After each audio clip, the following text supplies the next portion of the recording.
Terima kasih Puan Rita atas pengenalan tentang aromaterapi. Kita dah tahu apa itu sedikit sebanyak tentang aromaterapi, jadi kita nak proceed kepada kita punya perkongsian pada hari ini. Jadi walaupun saya ni ada background psikologi, tapi saya pun masih curious macam mana dunia seorang pengidap depression. Macam mana kita tengok dunia kita pada waktu itu. Boleh tak kita nak minta Puan Zarifah untuk kongsikan pengalaman Puan dan macam mana depression boleh affect kehidupan Puan. Silakan. Okay, bismillahirrahmanirrahim. Assalamualaikum semua. Nama saya Zarifah. Saya daripada Johor Bahru.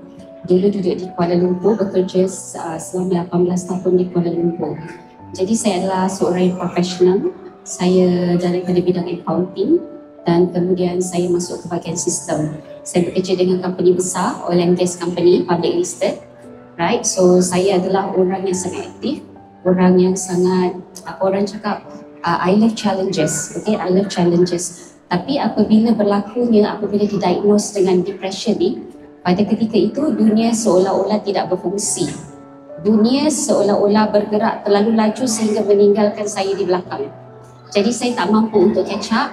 Saya rasa sebab itu antara simptom-simptom depression adalah extremely feeling hopeless and helpless. Sebab tu ada di antara depression punya patient yang memikirkan untuk suicide, ya, suicide. Sebab apa? Sebab dia rasa hidup dia dah tak ada makna. Hopeless and helpless, very extreme. Bukan hopeless and helpless yang biasa.